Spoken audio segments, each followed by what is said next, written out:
జగదీష్ గారు, మెడికల్ కాలేజీల వ్యవహారం రచ్చలేపుతోంది గత కొద్ది రోజులుగా. ఈరోజు వైఎస్ఆర్ కాంగ్రెస్ పార్టీ కొన్ని విభాగాలు ఆందోళన కూడా పిలుపునిచ్చాయి. అంటే 17 కాలేజీలని ప్రభుత్వమే నిర్మించాలని వైఎస్ జగన్మోహన్ రెడ్డి తలిస్తే ఇప్పుడు పీపీపీ పద్ధతిలో కాలేజీలు అప్పగించడం ద్వారా రేపొద్దున్న అనుకున్న లక్ష్యాన్ని సాధించలేరు. అలాగే అటు వైద్య సీట్లకు సంబంధించిన ఎంబీబీఎస్ సీట్లకు సంబంధించి ఫీజు ఎక్కువ అవుతుంది. అలాగే రేపొద్దున అందించే వైద్య సేవలు కూడా ప్రియం అవుతాయి. ఇలా చాలా అంశాలను ఇప్పుడు తెర ముందుకు తెస్తుంది వైసీపీ. మీ సమాధానం ఏంటి సార్? సతీష్ గారు, ముందుగా మీకు అలాగే 10 టీవీ వీక్షకులకి శివశంకర్ గారికి కూడా నమస్కారాలు తెలియజేసుకుంటూ. నమస్తే సార్. నమస్కారం అండి. ఈరోజు మొన్న గౌరవ ఆంధ్రప్రదేశ్ రాష్ట్ర ముఖ్యమంత్రి వర్యులు చంద్రబాబు నాయుడు గారు పీపీపీ సిస్టంలో ఒక 10 మెడికల్ కాలేజెస్ ని అనౌన్స్ చేయడం జరిగింది. ఇప్పుడు అసలు పీపీపీ సిస్టమ్ కూడా ఏమిటో తెలియకుండా కూడా వైఎస్ఆర్సీపీ నాయకులు కానీ ఆ పార్టీ అధ్యక్షులు జగన్మోహన్ రెడ్డి గారు కానీ మాట్లాడుతున్నారు. దీని గురించి వచ్చే ముందు నేను అసలు 17 మెడికల్ కాలేజీలు అనౌన్స్ చేసి వాటి పరిస్థితి ఎంతవరకు వచ్చింది అన్నది ఒకసారి నేను చెప్తాను. 17 మెడికల్ కాలేజీలు అనౌన్స్ చేస్తే 12 మెడికల్ కాలేజీలకి ఇవాళ అతిగతి కూడా లేదు. వాటి భవిష్యత్తు కూడా ఏమో తెలియకుండా 5 సంవత్సరాలు గడిపారు. ఒక 5 కాలేజీలు కూడా అరకొర నిధులతో, అవి కూడా కేంద్రం ఇచ్చిన నిధులతో స్టార్ట్ చేశారు.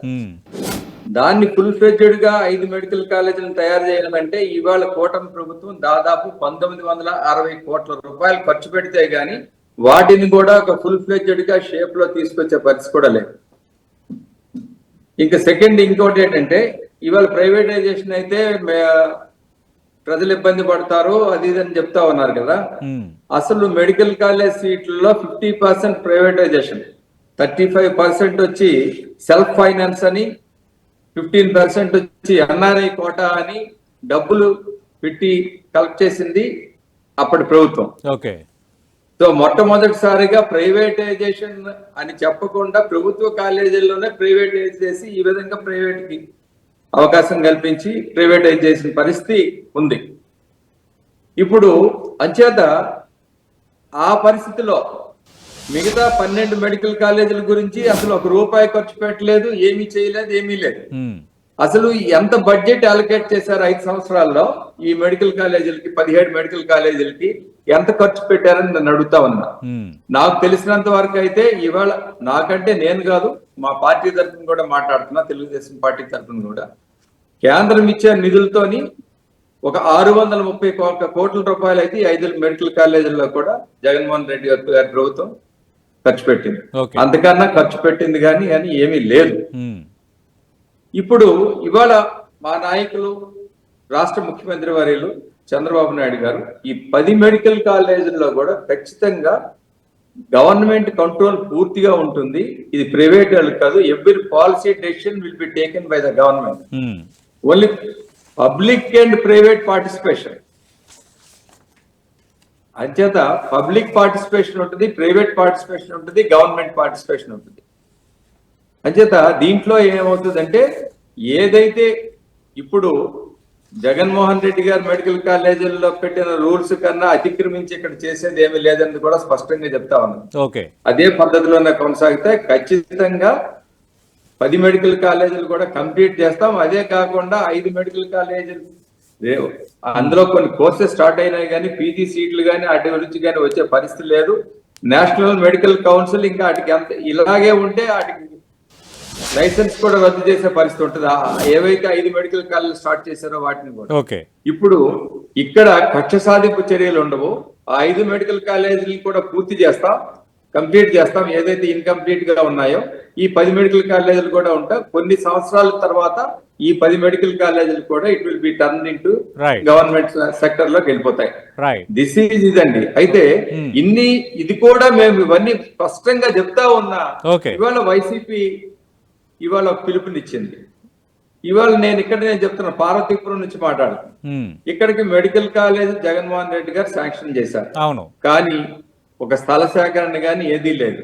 కానీ ఇవాళ నాయకులందరూ వచ్చి, జిల్లా నాయకులందరూ వచ్చి ఇక్కడ ధర్నా చేస్తా ఉన్నారు. అసలు ప్రజలు అడుగుతా ఉన్నారు దేనికి ధర్నా అని. అంటే ఇప్పుడు చంద్రమోహన్ బాబు గారు, ఇప్పుడు చంద్రబాబు నాయుడు గారు మెడికల్ కాలేజ్ ఇస్తే, ముఖ్యమంత్రి గారు మెడికల్ కాలేజ్ ఇస్తే వీళ్ళు వద్దంటారా? ఓకే. అంటే అభివృద్ధికి ఎగినిష్ట వీళ్ళు చెయ్యరు, చేస్తామని ప్రభుత్వాన్ని చేయనివ్వకుండా ఉన్నారు అని ఇవాళ ప్రజలు ప్రశ్నిస్తా ఉన్నారు.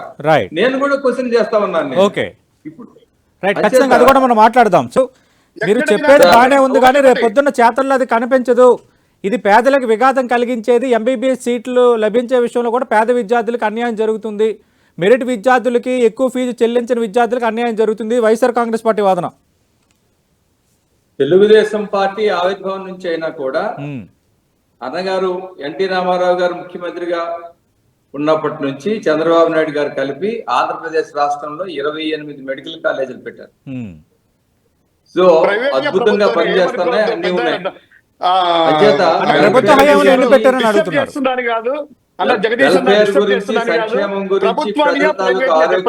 ప్రభుత్వం మాట్లాడుతున్నాము, ఏమనుకోవచ్చు మాట్లాడతారు. జగదీష్ గారు, అంటే మేము 17 కాలేజీలు ప్రభుత్వ రంగంలోనే తెచ్చాము, మీరు తెచ్చిన 28 కాలేజీల్లో ప్రభుత్వ కాలేజీలు ఎన్ని అని అడుగుతున్నారు. ఒక్కటైనా ఉందా?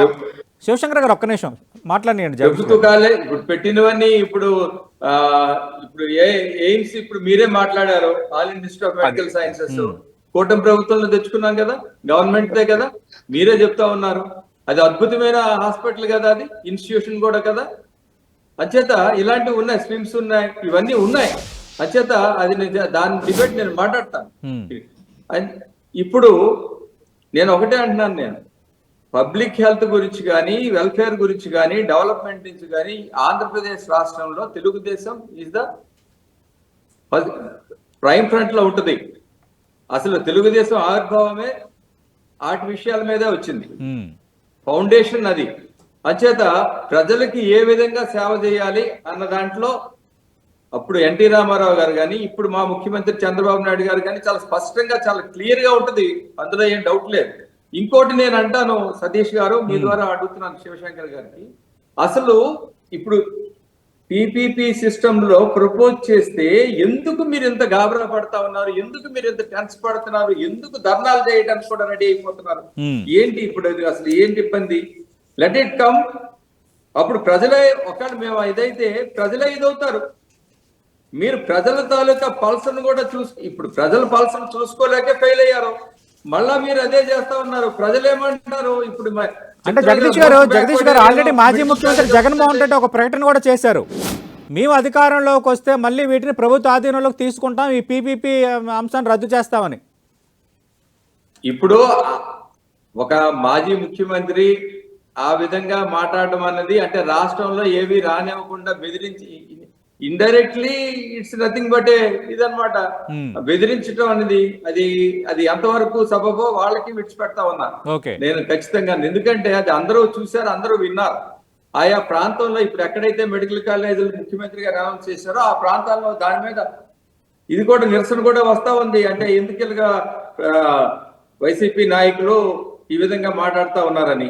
అంచేత ఇప్పుడు అది వచ్చిన తర్వాత ప్రజలకి మేము ఏ విధంగా సపోర్ట్ చేస్తాం, ప్రజలకు ఏ విధంగా సర్వీస్ ఇస్తాం, బ్యాక్వర్డ్ ఏరియాలో ఏ విధంగా స్టూడెంట్స్ కి మెడికల్ సీట్లు ఇస్తాం, ఇవన్నీ కూడా పాలసీ రానియండి, చేయనియండి. ఇప్పుడు శివశంకర్ గారు రాకముందే అమరావతి నిర్మాణానికి మొత్తం అప్పులు చేస్తున్నారు, వాటిని పీపీపీలు ఎందుకు వెళ్ళకూడదు? ప్రజలకు అవసరమైన విద్యా వైద్యానికి సంబంధించిన ఇలాంటి నిర్మాణాలకి ఎందుకు పీపీపీలు వెళ్తున్నారు? ఇది వైసీపీ సిస్టమ్ అన్నది అది చంద్రబాబు నాయుడు గారి తాలూకా బ్రెయిన్ చైల్డ్ వల్ల